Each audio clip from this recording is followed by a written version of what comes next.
Lilith, the night spirit of rebellion. In Jewish folklore, Lilith is said to predate Eve as Adam's first wife, yet her name never appears in the canonical Bible. Legend holds that she refused to be subservient to Adam, fleeing Eden in a defiant act of independence. In her exile, Lilith took on the mantle of a night demon, roaming deserts and preying on newborns. Medieval texts like the Alphabet of Ben Sira cast her as a seductress who steals men's vitality and causes miscarriages. But in modern times, she's been reclaimed by some as a symbol of feminine autonomy, a powerful figure who refused to bow to patriarchal rule. It's this complexity, part demon, part feminist icon, that makes Lilith so mesmerizing. Baal, from deity to demon. Originally a Canaanite storm god, Baal was worshipped throughout the Levant for bringing rain and fertility to the land. However, in the Hebrew Bible, Baal emerges as the chief rival to Yahweh, demonized and stripped of his godhood. Stories depict prophets like Elijah contesting Baal's priests in dramatic showdowns, culminating in Baal's fiery defeat. Later Christian demonology recast him entirely as a high-ranking demon, Baal, who presides over 66 legions of spirits. Once a revered storm deity, Baal's name became synonymous with false idols and idolatrous corruption, underscoring how shifting religious perspectives can transform a god into a demon. Asmodeus, the wrathful, lustful demon. In Persian lore, the name Asmodeus Eshmediva signifies wrath and chaos, but he crossed into Judeo-Christian tradition via the Book of Tobit.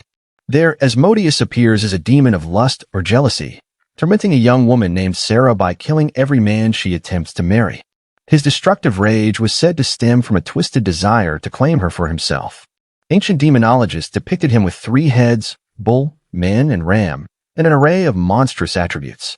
In the Middle Ages, Asmodeus evolved into a symbol of broken marriages and forbidden desires, a reminder that unbridled passion can destroy even the most sacred bonds. Pazuzu, the plague wind of Mesopotamia. In 7th century BC Assyria, cuneiform tablets spoke of a terrifying wind demon named Pazuzu. With a lion's face, eagle-like talons, and scorpion's tail, he was feared as the harbinger of droughts and locust swarms. Ironically, Mesopotamian households sometimes wore amulets of Pazuzu for protection against other evil forces, especially the demoness Lamashtu, believed to harm pregnant women and infants. Gazing upon his grotesque features, families trusted his power to repel even darker entities. But there was a catch. If invoked improperly, Pazuzu could become the very plague he was summoned to stop. This duality, both guardian and destroyer, made him one of the most paradoxical figures in ancient Assyrian and Babylonian mythology. Molech, the lord of child sacrifice. In ancient Phoenician and Ammonite cultures, Moloch or Molech was invoked through the ultimate horror, child sacrifice. The Hebrew Bible condemns the worship of Moloch with scathing ferocity, portraying it as the darkest manifestation of pagan idolatry. Parents were said to offer their children to a burning idol, believing this sacrifice would bring prosperity. As Jewish and Christian traditions evolved, Moloch became an icon of cruelty, invoked as a demonic power that feasts on the suffering of innocents. His name echoes in dystopian allegories, like in John Milton's Paradise Lost, forever tied to the perversion of parental love into a monstrous tribute to a false god. Beelzebub, the Lord of the Flies. Known as the Lord of the Flies, Beelzebub was originally a Philistine deity named Baal-zebub, worshipped in the city of Ekron. Biblical scribes transformed him into an object of ridicule. Flies symbolized decay, putrefaction, and swarms of pestilence.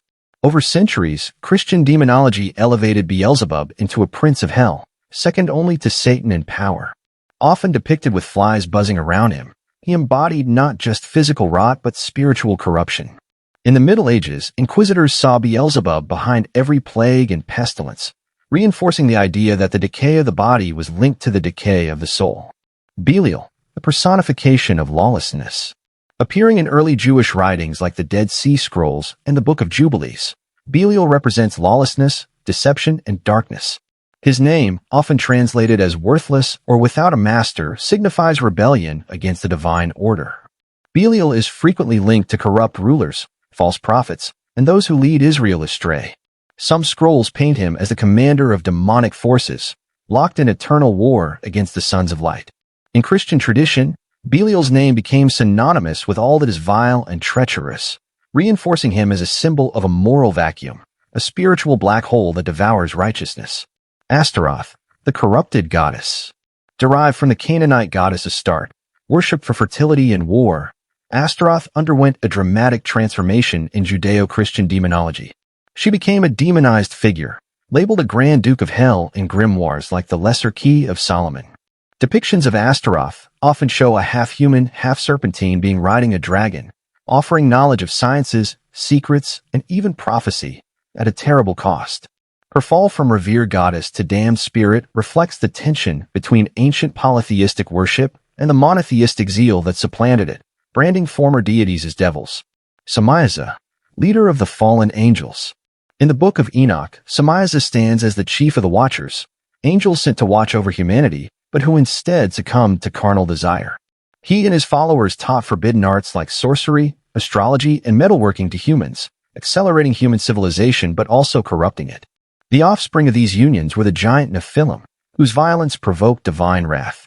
Samiaza's rebellion precedes the biblical flood, acting as a dire warning. Even angels, when consumed by temptation, can plunge the world into chaos. His punishment? Eternal confinement in the depths of the earth, awaiting final judgment. Mammon, the devourer of greed. Mammon is less a demon of the flesh and more the embodiment of unchecked greed. Though sometimes personified in medieval texts and in John Milton's Paradise Lost, Mammon represents the worship of wealth above all else. The New Testament warns believers that they cannot serve both God and Mammon, framing greed as a destructive spiritual force. Later demonologists named Mammon a prince of hell, corrupting souls by turning them away from piety and toward material obsession. In modern parlance, Mammon remains a potent symbol for the dark side of capitalism and avarice. Amun, Amon the Oracle of Hell. Mentioned in the Ars Goetia, Amun, or Amon, is a high-ranking marquis of hell, commanding 40 legions of demons. Depicted as a wolf with serpent's tail or as a raven-headed creature, he is said to reconcile friends and foes while also predicting past and future. His role as a seer hints at the belief that some demons possess knowledge hidden from mortals, a reflection of ancient lore where divine and infernal beings alike guarded cosmic secrets. Summoners who sought Amun's insights did so at great risk, gambling their souls for a glimpse of arcane truth. Legion, the many in one. In the Gospel of Mark 5:1-20, Jesus encounters a man tormented by not one demon, but a multitude. When asked for its name, the possessing force replies, "Legion, for we are many." This mass of demons drives the man to wild behavior, forcing him to live among the tombs.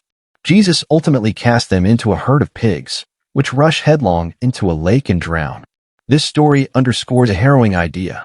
The spiritual realm can contain collective malevolence, a swarm of devils acting as one.